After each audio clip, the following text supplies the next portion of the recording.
ಎಲ್ಲರಿಗೂ ನಮಸ್ಕಾರ.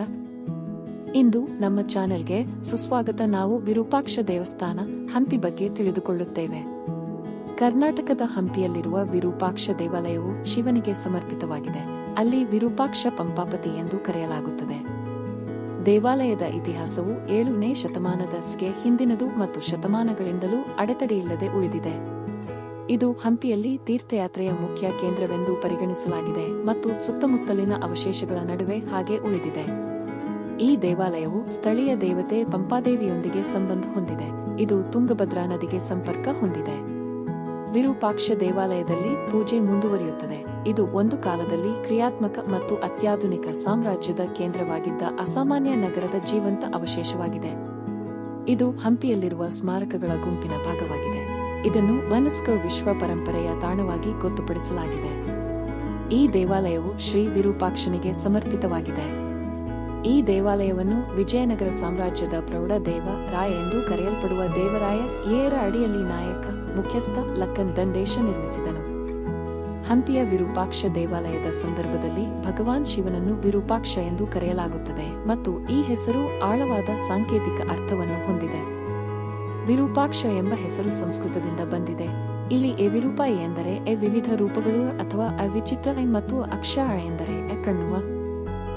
ವಿರೂಪಾಕ್ಷನು ವಿವಿಧ ರೀತಿಯ ಕಣ್ಣುಗಳಲ್ಲಿ ಒಂದು ಅಥವಾ ವಿಚಿತ್ರ ಕಣ್ಣುಗಳನ್ನು ಹೊಂದಿರುವವನು ಎಂದು ಅನುವಾದಿಸುತ್ತದೆ. ಶಿವನ ಮೂರನೇ ಕಣ್ಣು ಸ್ಪಷ್ಟವಾದದ್ದನ್ನು ಮೀರಿ ನೋಡುವ, ಭೌತಿಕ ಕ್ಷೇತ್ರವನ್ನು ಮೀರಿದ ಆಳವಾದ ಸತ್ಯಗಳು ಮತ್ತು ಜ್ಞಾನವನ್ನು ಗ್ರಹಿಸುವ ಅವನ ಸಾಮರ್ಥ್ಯವನ್ನು ಪ್ರತಿನಿಧಿಸುತ್ತದೆ. ಈ ಮೂರನೇ ಕಣ್ಣನ್ನು ತ್ರಿನೇತ್ರ ಮೂರು ಕಣ್ಣುಗಳು ಎಂದು ಕರೆಯಲಾಗುತ್ತದೆ ಮತ್ತು ಇದು ಅಜ್ಞಾನದ ನಾಶಕ ಮತ್ತು ಬುದ್ಧಿವಂತಿಕೆಯ ಬಹಿರಂಗಪಡಿಸುವ ಶಿವನ ಪಾತ್ರವನ್ನು ಸಂಕೇತಿಸುತ್ತದೆ.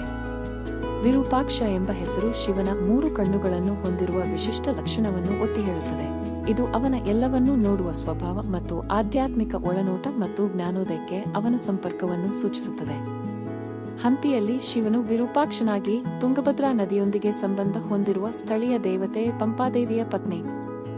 ವಿರೂಪಾಕ್ಷ ದೇವಾಲಯವು ಶಿವನ ಈ ರೂಪಕ್ಕೆ ಸಮರ್ಪಿತವಾಗಿದೆ. ಪಂಪಾದೇವಿಯೊಂದಿಗಿನ ಅವನ ದೈವಿಕ ಒಕ್ಕೂಟ ಮತ್ತು ಭೂಮಿಯ ರಕ್ಷಕ ಮತ್ತು ರಕ್ಷಕನ ಪಾತ್ರವನ್ನು ಆಚರಿಸುತ್ತದೆ. ವಿರೂಪಾಕ್ಷ ಎಂಬ ಹೆಸರು ಶಿವನ ದೈವಿಕ ಲಕ್ಷಣಗಳು, ಅವನ ವಿಶ್ವ ದೃಷ್ಟಿಕೋನ ಮತ್ತು ಹಂಪಿಯ ಸ್ಥಳೀಯ ಸಂಪ್ರದಾಯಗಳಲ್ಲಿ ಅವನ ಮಹತ್ವವನ್ನು ಒಳಗೊಂಡಿದೆ.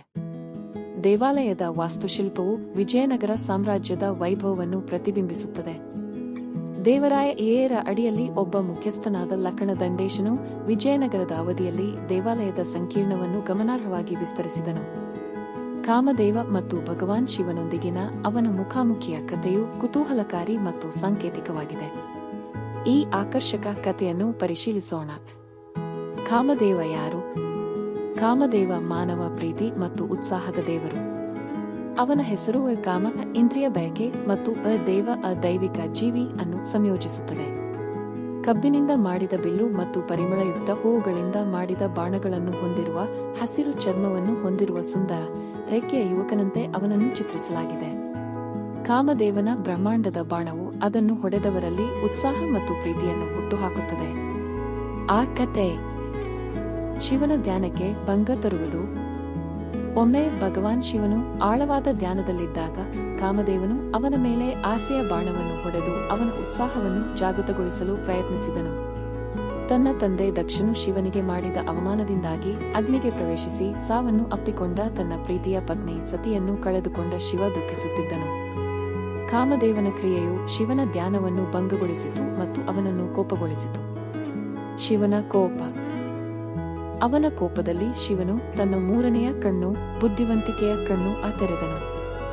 ಶಿವನ ಮೂರನೇ ಕಣ್ಣಿನಿಂದ ಬಂದ ತೀವ್ರವಾದ ಶಕ್ತಿಯು ಕಾಮದೇವನನ್ನು ತಕ್ಷಣವೇ ಬೂದಿ ಮಾಡಿತು.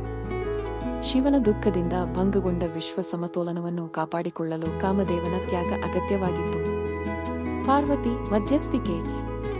ಶಿವನ ಪತ್ನಿ ಪಾರ್ವತಿಯು ಈ ವಿನಾಶಕಾರಿ ಕೋಪವನ್ನು ಕಂಡಳು ಮತ್ತು ಗಾಬರಿಗೊಂಡಳು.